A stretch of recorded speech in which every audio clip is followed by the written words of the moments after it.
अस्सलामुअलैकुम। उम्मीद है आप सब ठीक होंगे। कल हमने चैप्टर 4 वाइंड अप किया। आज हम स्टार्ट करेंगे chapter 5 that is acceptance procedures. तो चलिए चलते हैं सबसे पहले टॉपिक पे। अच्छा जी, टॉपिक हमारे पास है प्रिलिमिनरी एंगेजमेंट एक्टिविटीज़ क्या होती हैं और इसमें क्या क्या इंक्लूड होता है। वो एक्टिविटीज़ जो कि ऑडिटर परफॉर्म करता है किसी भी ऑडिट एंगेजमेंट को स्टार्ट करने से पहले, और इसमें जो है वो एक्सेप्टेंस एंड कॉन्टिन्यूस प्रोसीजर्स होते हैं। इसी तरह जो है वो प्री कंडीशंस होती हैं और कुछ टर्म्स ऑफ एंगेजमेंट होते हैं जिन पे ऑडिटर ने एग्री करना होता है। ठीक है, तो ये हम आगे डिटेल में डिस्कस करते हैं। तो चलिए नेक्स्ट टॉपिक पे चलते हैं। अच्छा जी, हमारे पास ये टॉपिक है एक्सेप्टेंस एंड कॉन्टिन्यूस प्रोसीजर्स। कोई भी ऑडिटर जो है, ऑडिट फर्म जो है वो कोई भी क्लाइंट एक्सेप्ट करने से पहले ये देखती है कि क्या हम कम्पिटेंट हैं उस क्लाइंट के अकॉर्डिंगली, या फिर जो है वो क्लाइंट कम्पिटेंट है। ये क्लाइंट की कम्पिटेंसी नहीं देखी जाती, क्लाइंट की इंटेग्रिटी देखी जाती है कि क्या इंटेग्रिटी है ऑनर्स में, डायरेक्टर्स में, मैनेजमेंट में। तो ये कुछ प्रोसीजर्स अप्लाई किए जाते हैं। कुछ भी किसी भी ऑडिट को एक्सेप्ट करने से पहले वो प्रोसीजर्स देखते हैं हम, क्या क्या प्रोसीजर्स होते हैं। अच्छा जी, this includes determining whether for audit firm has sufficient staff, technical competence, necessary time and resources to perform engagement. कोई भी फर्म जो है वो ऑडिट फर्म, वो सबसे पहले अपना एनालिसिस खुद करती है कि क्या हम कंपिटेंट हैं भी क्लाइंट के अकॉर्डिंगली कि नहीं। उसके बाद क्लाइंट की इंटेग्रिटी देखी जाती है कि ओनर्स, डायरेक्टर्स और मैनेजमेंट में इंटेग्रिटी है कि नहीं, और लीगल एंड एथिकल रिक्वायरमेंट के साथ कंप्लाई कर रही है कि नहीं। और जो है auditor also consider significant matters arose during previous engagement. जो पहले जो भी ऑडिट परफॉर्म किया गया होगा उसमें अगर कोई उनको इस तरह की मैटर्स नज़र आए होंगे तो वो उसको इग्नोर नहीं करेंगे, इस दफ़ा भी उनको कंसीडर करेंगे। ठीक है, pre conditions of audit are present. Pre conditions हमने भी प्रीवियस पढ़ा है। इसका क्या मतलब होता है कि हमने यहाँ पे पिछले चैप्टर्स में पढ़ा था कि जब भी ऑडिट एक्सेप्ट करने से पहले ऑडिटर देखता है कि क्या फ्रेमवर्क उन्होंने फॉलो किया है कि नहीं, कौन सा फ्रेमवर्क को फॉलो करें, और क्या प्रेमिस को, मतलब उन्होंने अपनी रिस्पॉन्सिबिलिटीज़ को देखा है, मैनेजमेंट अपनी रिस्पॉन्सिबिलिटीज़ को एक्सेप्ट करती है कि नहीं। ठीक है, तो ये जो है वो प्री कंडीशंस इसको कहते हैं कि एप्लीकेबल फाइनेंशियल रिपोर्टिंग फ्रेमवर्क और प्रीमाइज को। ठीक है, ठीक है, तो ये कुछ कंडीशंस हैं जो भी एंगेजमेंट को, मतलब ऑडिट एंगेजमेंट को एक्सेप्ट करने से पहले ये देखा जाता है, ये प्रोसीजर्स अप्लाई किए जाते हैं। ठीक है, if any threats are identified they must be addressed by auditor and further procedures should be perform to reduce the threats. अगर इनमें से कोई भी थ्रेट महसूस हो, अब ये हमने प्रोसीजर्स अप्लाई किए। ठीक है, सबसे पहले इन प्रोसीजर्स अप्लाई करने के बाद क्या हमें कोई थ्रेट नज़र आया, अगर तो थ्रेट नज़र आया तो उस पर फर्दर प्रोसीजर अप्लाई करनी चाहिए। उसको देखना चाहिए कि किस किस्म का थ्रेट है, कितनी एक्सटेंट है उसकी, और अगर उस पे प्रोसीजर अप्लाई करें तो उस थ्रेट को रिड्यूस किया जा सकता है कि नहीं। अगर तो रिड्यूस किया जाता है तो फिर जो है एक्सेप्टेंस दे दी जाती है, और अगर नहीं रिड्यूस किया जाता तो विड्रॉ कर लिया जाता है। ठीक है, तो अब हम देखेंगे कि ये प्रोसीजर्स अप्लाई करने के बाद हमारे पास किस किस्म के थ्रेट्स जो है वो रेज हो सकते हैं।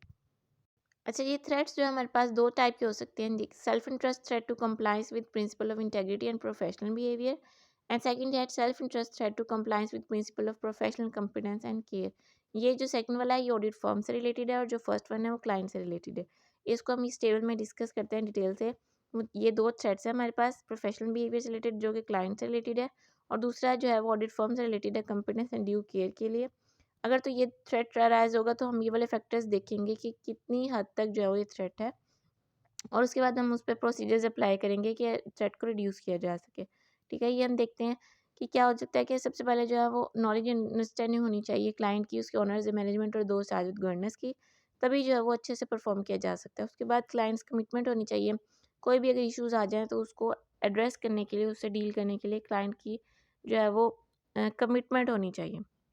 फॉर एग्जांपल, अगर जो है वो मैनेजमेंट में, अगर जो ऑडिटर है उसको प्रोसीजर अप्लाई करने के बाद पता चला है कि डायरेक्टर जो था वो उसने फ्रॉड किया है लास्ट मतलब टाइम, तो मैनेजमेंट से पूछेगा कि आपने क्या, जो आपकी कमिटमेंट है इस इशू से रिलेटेड, कि अगर आपका जो डायरेक्टर है उसने फ्रॉड किया है तो आपने क्या क्या इसके लिए प्रोसीजर्स अप्लाई किए, क्या आप उसके क्या करेंगे, आप उसको निकाल देंगे या उसको मतलब क्या करेंगे उसके against.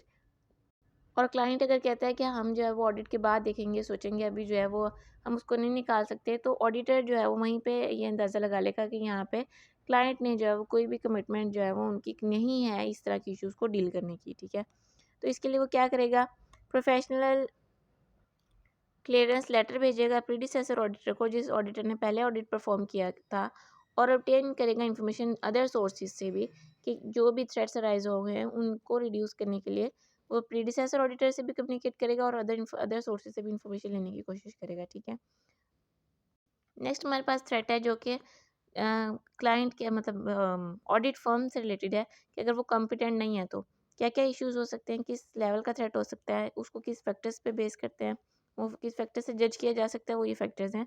Understand nature of client business, complexity of operations purpose and scope of engagement. जो आपका क्लाइंट है उसकी बिजनेस की नेचर, कम्प्लेक्सिटी क्या है, ऑपरेशंस की है, उसका मकसद क्या है या क्या स्कोप है, उसको अंडरस्टैंड करना। इसी तरह नॉलेज रखना कि क्या इंडस्ट्रीज हैं, क्या सब्जेक्ट मैटर है, उसके रिलेटेड तमाम इंफॉर्मेशन रखना। एक्सपीरियंस होना ज़रूरी है कि रेलिवेंट रेगुलेटरी के साथ और रिपोर्टिंग रिक्वायरमेंट्स के साथ एक्सपीरियंस होना चाहिए। Existence of firms quality control policies and procedures design to perform reasonable assurance that specific engagements are accepted only when they can be perform competently. अगर तो क्लाइंट कॉम्पिटेंट है, अगर तो क्लाइंट के अकॉर्डिंगली फर्म जो है वो कॉम्पिटेंट है तो उनको एक्सेप्ट करना चाहिए, अदरवाइज एक्सेप्ट नहीं करना चाहिए। और अगर ये इश्यूज अगर अराइज हो रहे हैं तो उसके लिए वो क्या प्रोसीजर अप्लाई करेगा उस थ्रेट्स को रिड्यूस करने के लिए। Agree realistic time frame performance of engagement, assign sufficient staff with necessary skills, using experts where necessary.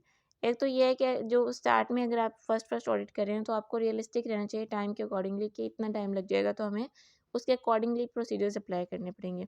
और जो सेकंड है कि सफिशिएंट स्टाफ होना चाहिए जिसके पास अच्छी स्किल्स हों, वो आपने असाइन करना है। और उसके बाद यहाँ जहाँ पे ज़रूरत हो तो आप एक्सपर्ट्स को भी यूज़ कर सकते हैं, ठीक है।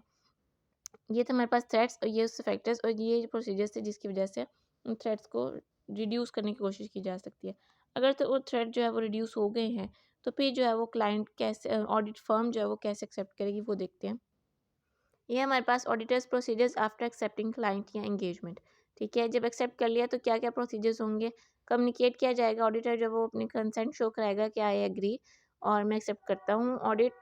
ऑडिटर जो है वो इस बात की जो इंश्योरेंस लेगा कि जो प्रीडिसेसर ऑडिटर है उसको रिमूव कर दिया गया है और न्यू ऑडिटर की जो है वो अपॉइंटमेंट हो गई है जो कि एजीएम में होती है, ठीक है। एजीएम के थ्रू होती है लीगल रिक्वायरमेंट्स के साथ। Appointment should be properly documented, ठीक है। और थर्ड ये कि जो भी prepare auditor should prepare and submit engagement letter to client, ठीक है। एंगेजमेंट लेटर बनाएगा और उसको क्लाइंट को सबमिट करेगा। अच्छा जी, आज के लिए इतना ही। आज चैप्टर 5 में स्टार्ट किया, थोड़ा सा इंट्रोडक्शन लिया। उम्मीद है आपको समझ आया होगा। कोई भी क्वेश्चन हो तो आप पूछ सकते हैं। अल्लाह हाफिज़, अपना ख्याल रखिएगा।